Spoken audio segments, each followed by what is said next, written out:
नमस्कार। मेरा नाम डॉक्टर अरविंद है और आप देख रहे हैं साइंटिफिक ज्ञान। साइंटिफिक ज्ञान के आज के 14वें एपिसोड में मैं आपके लिए लेके आया हूँ एक बहुत ही खास टॉपिक जो हमारे और आपके रोजमर्रा के दैनिक जीवन से काफी वास्ता रखता है। हर कोई इस न कभी किसी न किसी रूप में इन समस्याओं से जूझता रहा है और हमारे आसपास बहुत सारे लोग ऐसी समस्याओं से जूझते रहते हैं। तो ये टॉपिक इसलिए बहुत विशेष हो जाता है। तो जैसा कि आप देख पा रहे होंगे कि टॉपिक का नाम है कब्ज, गैस और एसिडिटी। तो ये कब्ज, हम इस पे तीनों टॉपिक पे एक एक करके बात करेंगे कि कब्ज का क्या कारण है और गैस का क्या कारण है और एसिडिटी का क्या कारण है और ये कैसे एक दूसरे से कोरिलेट करते हैं। तो अगर हम देखिए, सबकी दवाइयां हैं, सबकी मेडिसिन्स हैं, बट वो सिर्फ कुछ समय के लिए काम करती हैं। जब आप लेते हैं उसके 4-6 घंटे तक काम होता है, फिर से वापस हो जाता है। तो देखिए, जरूरत आज हमें किस चीज की है कि इनको परमानेंट ना होने दिया जाए। मतलब आपको आज है, कल ना हो, परसों ना हो, मतलब ये हमारे जीवन का हिस्सा नहीं बनना चाहिए। तो हमें इसको जड़ से खत्म करने की जरूरत है। तो अगर हम किसी चीज को अगर समझते हैं, उसके कॉज को समझते हैं कि क्यों हो रहा है, तब तो ये आप खत्म कर पाएंगे, आप खुद से खत्म कर पाएंगे इसे। बाकी मेडिसिन्स जो हैं और जो भी उपाय हैं, मतलब बहुत सारी चीजें हैं आज के मार्केट में। और बहुत सारे लोग, आप लोग जानते भी होंगे, ये बहुत ही कॉमन टॉपिक है। तो मैं इसमें इसके कारण में जाऊंगा और कुछ इस पे कुछ नया बताने की कोशिश करूंगा। एक एक करके मैं पहले कब्ज के बारे में बात करूंगा, कॉन्स्टिपेशन, गैस और एसिडिटी के बारे में। तो जो भी दोस्त हमारे इस वीडियो में नए हैं, तो कृपया इसको सब्सक्राइब कर लीजिए, इस चैनल को। और जो पुराने हैं, हमें उम्मीद है कि आप सब्सक्राइब कर चुके होंगे, अगर नहीं किए हैं तो कर लीजिएगा। तो हम ज़्यादा समय न लेते हुए शुरू करते हैं कि कब्ज। तो कॉन्स्टिपेशन, जिसको इंग्लिश में कॉन्स्टिपेशन कहते हैं, कब्ज होता है। तो कब्ज एक क्या है? एक कंडीशन है। मतलब इसमें क्या होता है कि आप का जो मोशन है, मतलब आपका स्टूल पास नहीं होता है, मतलब आपका पेट साफ नहीं होता, फ्रेश नहीं हो पाता। ठीक है, मल त्याग नहीं होता। अगर हिंदी में हम कहें तो मल त्याग नहीं होता है। ये बहुत ज्यादा पाया जाता है लोगों में। मतलब अगर आप किसी पॉपुलेशन की बात करें तो इसमें आज की डेट में 30 से 40% लोगों को ये समस्याएं कहीं ना कहीं है। किसी को कम या किसी को ज्यादा, कभी ना कभी ये हुआ होगा। तो ये बहुत ही कॉमन है। तो ये देखिए, समझने की बात है कि कब हम इसको कॉन्स्टिपेशन कहेंगे और कब नहीं कहेंगे। तो देखिए, इसकी कुछ डेफिनेशंस बनाई गई है कि अगर आपको एक सप्ताह में 3 से कम बार, अगर आपको मल त्याग करते हैं, मतलब मोशंस आता है आपको, ठीक है, 3 से कम, तब ये कॉन्स्टिपेशन के रूप में काउंट किया जा सकता है। ठीक है। और जब मल का वो है, मतलब ड्राई हो जाता है, मल ड्राई हो जाता है और लंपी हो जाता है, छोटे छोटे। मतलब मैं आपके इस पे डिटेल बात करूंगा कि कब मल का जो आकार है और टेक्सचर है उसका कब कैसा होता है, तो उसका क्या मीनिंग होता है, इसके बारे में भी बात करूंगा। तो क्रोनिक कॉन्स्टिपेशन और एक्यूट कॉन्स्टिपेशन, मतलब ऐसा कॉन्स्टिपेशन जो बहुत लंबे समय से है, 4-6 साल से है, 4-6 महीने से है किसी को। ठीक है। और एक होता है कि चलिए 2-4 दिन हुआ, कभी यात्रा पे आप गए कहीं, तो लोग बोलते हैं पानी चेंज हुआ है इसलिए, या कि तो ये मतलब एक्यूट, मतलब उसमें आपका फिर नॉर्मल हो जाता है। तो प्रॉब्लमेटिक वो है कि जो क्रोनिक कॉन्स्टिपेशन होता है, वो मतलब जो लंबे समय से चला आ रहा है, 4 साल, 6 साल, 8 साल, 10 साल, वो प्रॉब्लमेटिक है। क्या होता है कि ये सिर्फ कॉन्स्टिपेशन नहीं रह जाता है, ये धीरे धीरे हमारे लिए और भी रोगों को बढ़ावा देता है। वैसे भी आयुर्वेद में तो ये कहा ही गया है कि रोग जो जन्म लेते हैं वो हमारे पेट से ही रिलेटेड होते हैं। इसलिए कॉन्स्टिपेशन को अगर है, इसको इग्नोर नहीं करना चाहिए। फर्स्ट बात मैं आपको यहाँ पे क्लियर करना चाहता हूँ कि इग्नोर नहीं करना चाहिए। अगर आपका स्टूल मतलब आपका जो मल है वो हार्ड है, ठीक है, और 3 से कम, ठीक है, 3 से कम बार अगर एक वीक में आप मल त्याग करते हैं, ठीक है, तो ये कॉन्स्टिपेशन के अंदर काउंट किया जाएगा। तो इसमें क्या है कि बहुत सारे इसके कारण बहुत सारे हैं। तो जैसे कि मैं कुछ कारण आगे आपको बताऊंगा कि ये क्या होते हैं।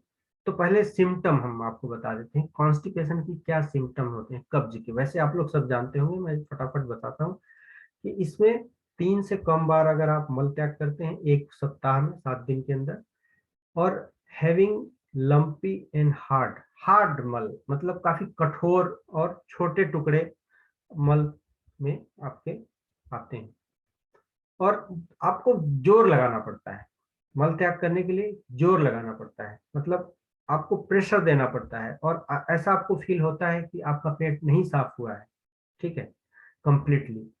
और उसमें पेट में दर्द हो सकता है, अगर कॉन्स्टिपेशन लंबे समय तक रहता है तो दर्द हो जाता है, गैस होती है, ठीक है। और इसमें क्या होता है कि कई बार तो मल त्याग करने में इतनी परेशानी हो सकती है कि आपको मतलब एक्स्ट्रा कोई मेडिकेशन या हेल्प लेनी पड़ सकती है। तो कॉन्स्टिपेशन बच्चों में भी होता है, तो उसका ध्यान देना चाहिए पेरेंट्स को, जो भी गार्जियंस हैं। उसमें कई बार बच्चों को समझ नहीं आता है कि कॉन्स्टिपेशन हो रहा है, क्यों हो रहा है, कैसे हो रहा है, तो कब उस पर भी केयर करने की जरूरत है। तो मैं एक एक करके बात करूंगा कि ये क्यों होता है। सो हाउ डज कॉन्स्टिपेशन, मतलब ये क्यों होता है। तो मैं अगर इस चित्र से, इस तस्वीर से अगर मैं आपको समझाने की कोशिश करूं, तो जैसे भी हम खाना खाते हैं, तो खाना पहले तो अमाशय में आता है, आपके यहाँ पे स्टमक में आता है। स्टमक में मेनली इसका जो पीएच होता है तो काफी कम होता है, 1 से 3 ढाई के आसपास होता है, काफी एसिडिक होता है। यहाँ पे क्या होता है कि प्रोटीन तो पच जाता है, ठीक है। इसके बाद जो पचा हुआ भोजन है पूरा नहीं पचता है, देखिए इसमें भी फैट वगैरह उसमें सब वो लगते हैं, एंजाइम लगते हैं, वो इधर आंतों में पचता है और अवशोषित होता है। तो कॉन्स्टिपेशन में क्या होता है कि कोलोन में, ये देखिए यहाँ पे जो आता है, बड़ी आंत जो होती है आपकी, ठीक है, लार्ज इंटेस्टाइन का जो एक इधर वाला पार्ट है कोलोन होता है, ये यहाँ आप देख सकते हैं। कोलोन में क्या होता है, वाटर का एब्जॉर्प्शन होता है, वाटर जो पानी हम जो भी खाने में हमारे पानी है वो अवशोषित हो जाता है, और इतना ज्यादा अवशोषित हो जाता है कि मल सूख जाता है। समझिए बात को, मल सूख जाता है। अब ऐसा क्यों होता है, अब उसके कई वजहें हो सकती है कि आपका मल एक सही स्पीड से पास नहीं हो रहा है। मतलब अगर कोलोन में पड़ा रह गया, आप सो रहे हैं खा के, तो वो मतलब क्या है, ये जो भी हम खाते हैं इस यहाँ से तो हम निगल लिए, अब स्टमक से पूरे इंटेस्टाइन 6 मीटर की इंटेस्टाइन से जब पास होता है, तो उसमें आपका कोई उस पे वो नहीं है, वश नहीं है। मतलब आपके कि आप चाह रहे हैं कि अब घुमा दें, नहीं, आपके वश में नहीं है, क्योंकि वहां पे कैसी स्मूथ मसल्स हैं, स्मूथ मसल्स हमारे बस में नहीं होती है, ठीक है। वो हमारे तंत्रिका तंत्र के द्वारा कंट्रोल्ड होती हैं। तो जब हम सोते हैं जागते हैं, तो जैसे हम अब चाहे तो अपना हृदय बंद नहीं कर सकते हैं, इसी तरीके से वो इंटेस्टाइन का जो मूवमेंट है हम उसको ज्यादा प्रभावित नहीं कर सकते। हम कुछ ड्रग ले सकते हैं, तब वो उसका वो मतलब पेरिस्टालसिस होता है, क्रमानुकंचन उसको हिंदी में बोलते हैं, कि वो धीरे धीरे धीरे आगे बढ़ता है, ठीक है।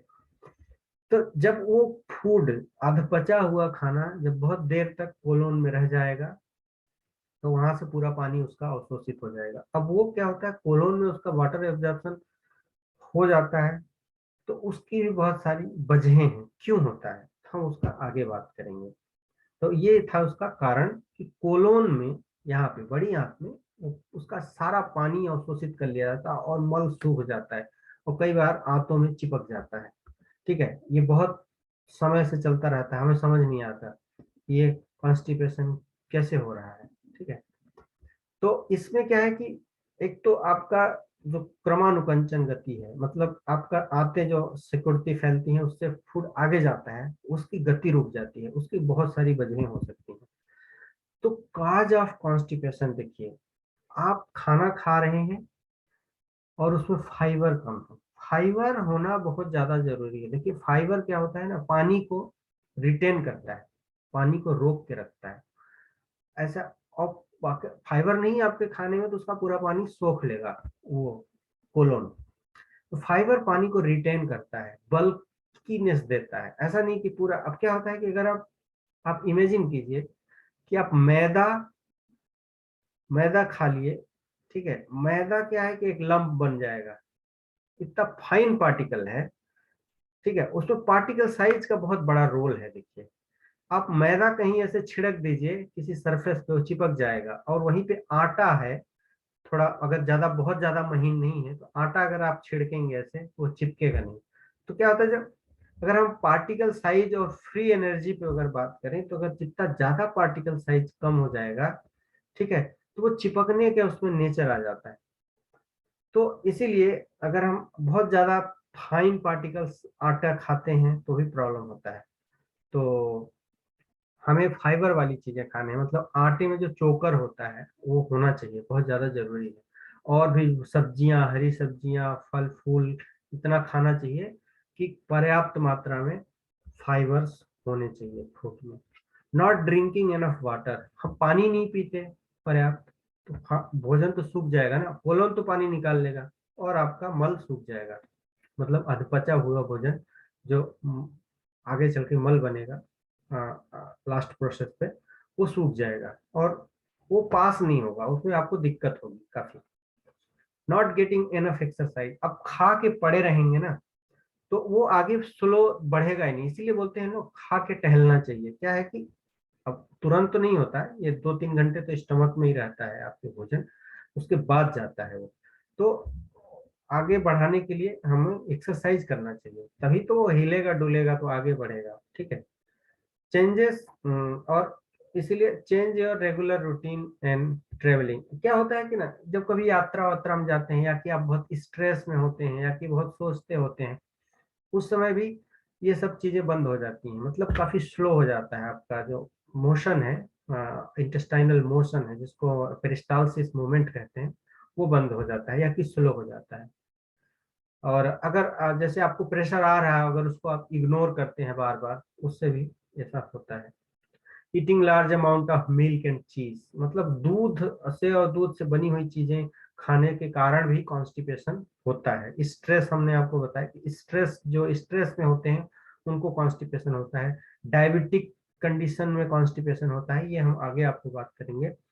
एंड रेस्ट, यही मतलब कि अगर आपको मोशन आ रहा है उसको आप रोक रहे हैं कि हाँ ठीक है बाद में चले जाएंगे, ऐसा नहीं करना चाहिए, बिल्कुल नहीं करना चाहिए। तो ये देखिए कि मल का जो आपके टेक्सचर है और साइज है उसके हिसाब से कब क्या होता है। तो ये देखिए 7 टाइप के मल को डिफाइन किया गया है यहाँ पे, अगर आप देखने की कोशिश करें तो टाइप 1 है, देखिए काफी हार्ड और छोटे छोटे पीस में बन गया है। ये होता है सीवियर कॉन्स्टिपेशन, भयानक कब्ज है आपको, मतलब छोटे टुकड़े हैं और हार्ड है काफी। तो इसको सीवियर कॉन्स्टिपेशन के रूप में समझा जाना चाहिए, देखा जाना चाहिए, आपको ऑब्जर्व करना चाहिए ये, क्योंकि ये एक बहुत ही जरूरी चीज है लाइफ के लिए, ठीक है। अगर मल इस तरह का है कुछ लंपी एंड सॉसेज लाइक, ठीक है, तो माइल्ड कॉन्स्टिपेशन है। अगर ये कुछ इस तरह का है, अगर ये टाइप 3 और 4 है, ऐसा है, तो फिर नॉर्मल है, नॉर्मल मल। अगर आपका मल कुछ इस तरह से है तो इसमें आपको मीन्स डायरिया से थोड़ा सा पहले वाला है स्टेज, और 6 और 7 डायरिया में कंसीडर हो जाता है। तो आप समझ सकते हैं जो टाइप 1 और 2 की तरह नहीं होना चाहिए। हम अगर कॉन्स्टिपेशन की बात कर रहे हैं तो यहाँ पे इम्पोर्टेंट है कि अगर बहुत ज्यादा ड्राई आपका मल है और बहुत ज्यादा सूखा छोटा पीस हो रहा है वहां पे, तो वो कॉन्स्टिपेशन के सिग्नल है आपका, ठीक है। तो अगर इसको आप समझ सकते हैं यहाँ से। अब देखिए कॉन्स्टिपेशन क्या क्या करता है। अगर आपको कॉन्स्टिपेशन है तो आप ऐसे सोचेंगे ठीक है कॉन्स्टिपेशन है तो रेगुलर आपका पेट नहीं साफ हो रहा है तो इससे कोई प्रॉब्लम नहीं है, ऐसा नहीं है। देखिए कॉन्स्टिपेशन धीरे धीरे क्या होता है कि मेन चीज पाइल्स, ठीक है, बवासीर, भगंदर जिसको हिंदी में लोग बोलते हैं। तो पाइल्स कैसे होता है कि उसमें क्या होता है कि आपके आंतों का जो प्रेशर होता है ना, ब्लड प्रेशर बढ़ता है, आप जोर लगाते हैं पेट साफ करने के लिए, तो वहां पे वैसे भी प्रेशर बढ़ा रहता है ऑल टाइम, तो नसें ना फूल जाती हैं, हीमोरॉइड्स बन जाते हैं वहां पे, और वो लटकने लगता है। इस तरह से देखिए, इस चित्र में आप देख सकते हैं आप लोग बहुत अच्छे से, और धीरे धीरे वो फूट जाता है। 4 स्टेज होती है पाइल्स की, हम अलग वीडियो बनाएंगे पाइल्स के ऊपर। बट हम यहाँ पे आपको बता देना चाहते हैं कि आपके मल मल द्वार के पास में, ठीक है, यहाँ पे अगर हम इसको यहाँ आपको बताएं, यहाँ पे रेक्टम में इतना प्रेशर होता है कि ब्लड वेसल्स, जो आपकी नसें हैं, वो फूल जाती हैं, फट जाती हैं, ब्लड आने लगता है, उसको पाइल्स कहते हैं। तो ये कब्ज के कारण होता है, ठीक है। और इसमें क्या होता है, अगर मल बहुत सूखा है तो उससे घिस जाएगी, आपकी आंत इतनी सॉफ्ट होती है, वो घिस जाएगी, और कई तरह के रोग उससे उत्पन्न हो जाते हैं, ठीक है। तो आंत डैमेज होता है, कुल मिला के बहुत ज्यादा आपकी आंतों का, आपकी मलाशय का, मीन्स रेक्टम का डैमेज होता है, और पाइल्स हो सकता है आपको, और भी बहुत सारी के रोग उत्पन्न हो सकते हैं, इसलिए इसका केयर करना चाहिए। और कुछ कंडीशंस हैं, देखिए, अगर आपका सब खाना पीना सब कुछ ठीक है, पानी वानी सब पी रहे हैं, फाइबर वाइबर खा रहे हैं, फिर भी ये हो सकता है कब, ये कुछ कंडीशंस हैं, जैसे डायबिटीज की कंडीशन में ऐसा देखा गया है, रिसर्च में ऐसा पाया गया है कि काफी होता है ये कॉन्स्टिपेशन, ठीक है। कोलोरेक्टल कैंसर, उसमें भी होता है। और अगर आपको कोई नर्व से संबंधित बीमारी है, मतलब कोई बैकबोन में, आपकी रीढ़ की हड्डी में कोई नस वस दब गई है, वहां से क्या होता है, वहां से तो इम्पल्स आता है कि आपके आंतों का मूवमेंट होगा, वो आपके स्पाइनल कार्ड, मतलब उस स्पाइनल रिफ्लेक्स के अंतर्गत आता है, ठीक है, वही कंट्रोल करता है, हम अपने से कंट्रोल नहीं कर सकते हैं। तो उसको भी अगर उस ऐसी कोई बीमारी है तो उसमें भी ये हो सकता है। और भी बहुत सारी कॉम्प्लिकेशंस हैं जिनमें ये पाया जाता है। तो मेडिकेशन ऑफ कॉन्स्टिपेशन, तो देखिए मेडिकेशंस तो बहुत हैं, मैं मेडिकेशंस की बात नहीं करूंगा। अगर आपको बहुत ज्यादा कॉन्स्टिपेशन है तो कुछ आप ले सकते हैं, पर मैं जनरली हेल्थ टिप्स के बारे में यहाँ पे बात करूंगा, क्योंकि मेडिकेशन से परमानेंट नहीं है। मैं फिर से कह रहा हूँ, मेडिकेशन जो भी आप ले सकते हैं वो परमानेंट नहीं। लोग जैसे इसबगोल की भूसी खाते हैं, और ये त्रिफला वगैरह खाते हैं, ये सब ठीक है, मतलब आपको परमानेंट राहत तो नहीं देगा, मैं सच बता रहा हूँ कि ये चीजें परमानेंट राहत नहीं देंगी। तो आपको करना क्या है, आपको इसके कॉज पे जाना है, ठीक है। आपको ठंडा पानी नहीं पीना है, ठीक है, आपको ठंडा पानी नहीं पीना है। खाने के जस्ट बाद, आप खाना खाए उसके जस्ट बाद पानी नहीं पीना है। उसके देखिए, बहुत आप लोग जानते हैं ये बात, बट मैं उसका साइंटिफिक फैक्ट यहाँ पे बताऊंगा कि खाने में जो एसिड निकलता है, मतलब स्टमक में क्या होता है, फर्स्ट आपका प्रोटीन डाइजेस्ट होता है, अगर आपका प्रोटीन डाइजेस्ट होने के पहले आप पानी पी लिए तो आप कैसा है, डाइल्यूट हो जाएगा वो। जैसे थोड़ा सा दूध है, उसमें एक बाल्टी पानी डाल दे तो पतला हो जाएगा, ऐसे एसिड है। अगर आप एक लोटा पानी पी लिए उसके ऊपर खाने के जस्ट बाद, एसिड पतला हो गया आपका। अब प्रोटीन पचने के लिए पीएच चाहिए आपका 1-2, पानी पी लिए, अब पीएच हो गया 4, क्योंकि वो पतला हो गया आपका एसिड, तो प्रोटीन नहीं पचेगा। अब वही प्रोटीन आगे बढ़ेगा, 2 घंटे बाद तो वो स्टमक से आगे जाएगा ना आंतों में, तो वहां पे क्या होगा, अधपचा प्रोटीन है, अब वो कहाँ पचेगा, तो दिक्कत करेगा वो। आगे चल के मैं बताऊंगा, गैस और एसिडिटी में भी इनका रोल आएगा।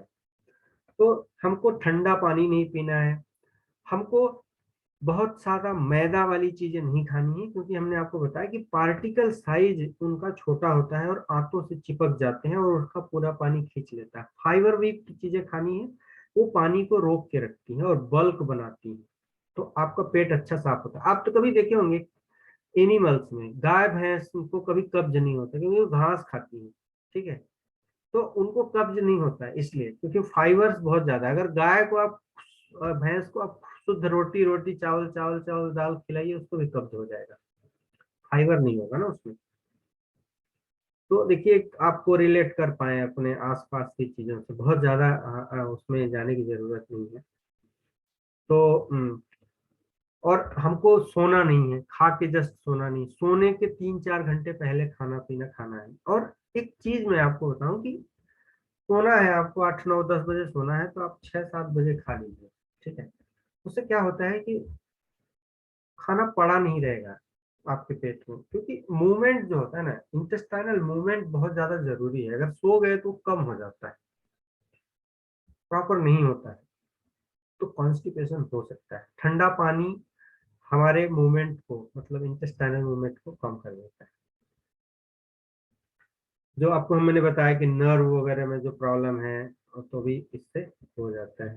तो condition that affect the hormones, diabetes हो गया, ठीक है, थायराइड की प्रॉब्लम है, उनको कॉन्स्टिपेशन हो सकता है। और कोई बहुत ज्यादा बूढ़ा हो गया है ना, वृद्ध लोगों में ये प्रॉब्लम होती है, क्योंकि उनके इंटेस्टाइन का जो मूवमेंट है वो काफी स्लो हो जाता है टाइम वाइज। डायबिटीज के केस में ऐसा देखा गया है। और डिहाइड्रेशन, मतलब अगर पानी तो पीना पड़ेगा, पानी के बिना पिए आप कब्ज को ठीक नहीं कर सकते हैं। पानी पीना है, पर टाइम से पीना है, खाने के पहले बाद में नहीं पीना है, 2 घंटे 1 घंटे बाद पीना है। गर्म पानी पीना है, गुनगुना पानी पीना है, उससे मोशन बनता है। तो सुबह जो लोग पानी पीते हैं, ठीक है, कॉपर में पानी पीजिए, तांबे के बर्तन में पानी रख दीजिए। ऐसा बहुत अच्छे रिसर्च पेपर हैं इसके ऊपर कि कॉपर काफी चीजों में हेल्प करता है। तो कॉपर के पानी में लोटे में, मतलब या कि जग में पानी रख दीजिए रात भर, उसको सुबह पीजिए, काफी फायदा मिलेगा उससे। और फाइबर वगैरह लीजिए, खाने में खूब सलाद खाइए, जो भी है, मतलब आप प्याज है, खीरा है, इस तरह के जो भी सलाद होते हैं, मौसमी, पत्ता गोभी हो गया, ये सब चीज खाते रहिए खाने के साथ, वो बहुत ज्यादा जरूरी है। टेंशन मत लीजिए, कम से कम। देखिए, डिप्रेशन टेंशन तो हर चीज को बढ़ा देती है, वो मतलब किसी फायदा नहीं है उससे, कुछ भी फायदा नहीं है। बट क्या है, कई बार अवॉइड नहीं हो पाता हमारी लाइफ से, तो ये प्रॉब्लम है। तो कॉम्प्लिकेशंस हम आपको बता रहे थे। तो ये हम आपको पहले एक्सप्लेन कर चुके हैं कि देखिए, इंटेस्टाइन में यहाँ पे लास्ट में बहुत दिनों तक अगर आपको कॉन्स्टिपेशन लंबा चला गया, तो ये हो जाता है आपका, जिसे हम कह सकते हैं कि इस तरह के हेमोराइड्स बन जाते हैं इसमें। और इसमें पाइल्स जिसको कह सकते हैं। और भी बहुत सारे इंटेस्टाइनल प्रॉब्लम्स हो जाती है। इसका प्रिवेंशन हमने बताया कि हाई फाइबर डाइट करना है, foods with low amounts of fibre को कम करना है, ड्रिंक प्लेंटी ऑफ वाटर, बहुत सारा पानी पीना है, गर्म पानी पीना है, स्ट्रेस नहीं लेना है, इग्नोर नहीं करना है। अगर आपको मोशन आ रहा है तो इग्नोर नहीं करना है। रेगुलर शेड्यूल बनाइए, ठीक है, हर चीज करने का, फ्रेश होने का एक शेड्यूल बनाते हैं, तो ये काफी हद तक प्रिवेंट हो सकता है। तो यही सब नियम है। दूध वाली चीजें कम खाइए, अगर आपको कॉन्स्टिपेशन का लग रहा है तो दूध वाली चीजें कम खाइए। फल, सब्जियां और अनाज, मतलब प्रोसेस्ड फूड कम खाना है। प्रोसेस्ड मतलब समझ रहे हैं, मैदा वैदा। हमको अनाज वाली, जैसे चना हो गया, गेहूं हो गया, दलिया हो गया, इस तरह की चीजें ज्यादा से ज्यादा खाना है। एक्सरसाइज रेगुलरली करना है, गर्म पानी पीना है, कॉपर में के जग में या लोटे में पानी रख के पीजिए, ठीक हो जाएगा। और अगर बहुत ज्यादा प्रॉब्लम हो रही है, तो डॉक्टर से आप मीट कर, उससे आप मीटिंग करके डिस्कशन कर सकते हैं। वो आपको कुछ दवाई लिखेंगे, बट आपको इस पर ध्यान देने की जरूरत है। तो इस वीडियो को मैं यहीं पे समाप्त करूंगा। और नेक्स्ट वीडियो में मैं आपके लिए लेके आऊंगा कि मतलब देखिए, कॉन्स्टिपेशन में ये हम आपको बताया कि फाइबर वगैरह लेना है। तो नेक्स्ट वीडियो हमारा होगा गैस के ऊपर, ठीक है। तो बहुत लंबा ना हो वीडियो, इसलिए मैं एक नेक्स्ट वीडियो जस्ट इसका पार्ट 2 बनाऊंगा गैस के ऊपर। और उसके बाद मैं बनाऊंगा एसिडिटी के ऊपर। तो धन्यवाद। जय हिंद, जय भारत।